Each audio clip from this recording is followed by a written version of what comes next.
Hi, welcome. Thank you for choosing to watch this brief video where I'm going to share some tools and strategies to help you and your business get through this pandemic and be even stronger on the other side. This terrible situation with the coronavirus has given all of us an opportunity to examine and challenge nearly every aspect of our business. Here we see the crisis navigation process for business, and when a crisis first hits, we're put into survival mode and have to triage the situation and act appropriately and quickly. The crisis creates an environment that is high stress and very challenging for all involved. As we move past that initial shock of the situation, we transition into the pivot adapt phase of navigation. We're now in that phase, and what we're able to do as businesses and how we're able to do it is frequently changing. So we have to revisit our plan and update often. We do all of this planning, pivoting and adapting in a strategic and disciplined manner so that at some point, when we do get to whatever normal looks like in the future, you're already on your front foot, ready to accelerate your business again with evolved sales and leadership development plans. Now there's a lot going on in this slide, and you may wish to pause the video here to be able to read this information. But the first thing that we have to do is to determine the degree of severity that your business is experiencing. We've been able to see that most businesses fall into one of three categories: busy, low impact, or high impact, based on how much your revenue is negatively impacted by this crisis. From there, this is used as more or less of a bit of a roadmap through the phases. And now that we're in the pivot adapt phase, one of the key things to remember, as I mentioned before, is that we're going to be doing this about every 30 days. We repeat this for multiple reasons. Regulation changes require us to revise how we do our business. And just as we are changing our business, our competitors are also changing and adapting their business. Also, our clients and customers have different priorities and expectations than they did even a few weeks ago. We need to make sure that we're not left behind. Now that we're through the survive phase and into that pivot adapt phase, just have a look at this checklist and compare it to what you've done with your business. There may be a couple action items on here that you haven't yet done and might still be of value for you to do. I'm also curious to hear about what actions you did do, and when you reflect upon them, what were the most important ones that you did and why? My contact information is at the end of the video, and I'd love to hear your thoughts. One example tool that we use during the survive phase is the waste audit. Now, this process was developed by a Toyota executive to refine their operations, and it's typically used in a manufacturing context, but it can be just as powerful when used in any industry.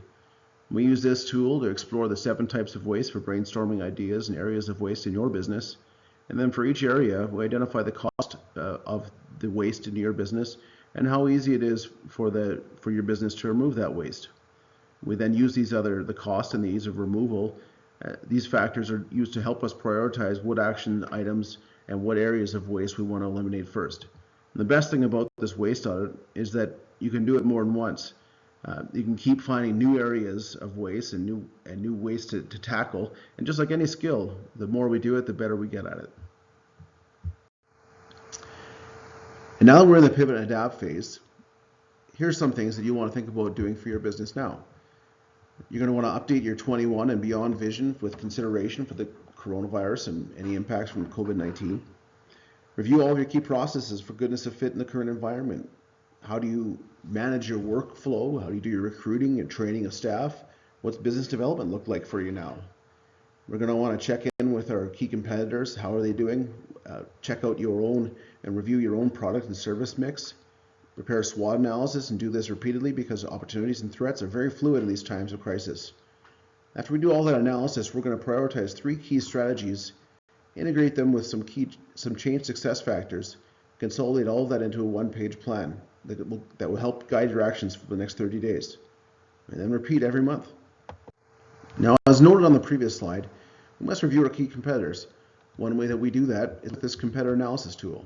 We use this to help us establish the relative competitive position of our business and our key competitors, using key success factors for the industry and how important these factors are in the eyes of our customers and clients. We use that to set our business as a benchmark and then compare each competitor to us in each of the key factors. When we total up the scores, we see the relative positioning of our business and our competitors. From there, we decide what score we'd like to achieve and where we want to be. For example, if this was your business and we determined that we wanted to be at 65 instead of 50 points to be able to be the top performing business in our industry, we would look at the difference, 15 points, find out which factors we'd like to grow in, which of this customer service or innovation, where we'd like those 15 points to come from, and then develop specific action items and a plan to get there. We need to look not only at our own business, but also at how COVID is impacting the larger factors of the business environment. This checklist is essentially an expanded PESTLE framework, and PESTLE means political, economic, social, technological, environmental, and legal, to help us examine all the external forces at play when we're looking at how to navigate our business both now and also when we look into the future. But if all we've done so far is create a plan, then we've only made a wish.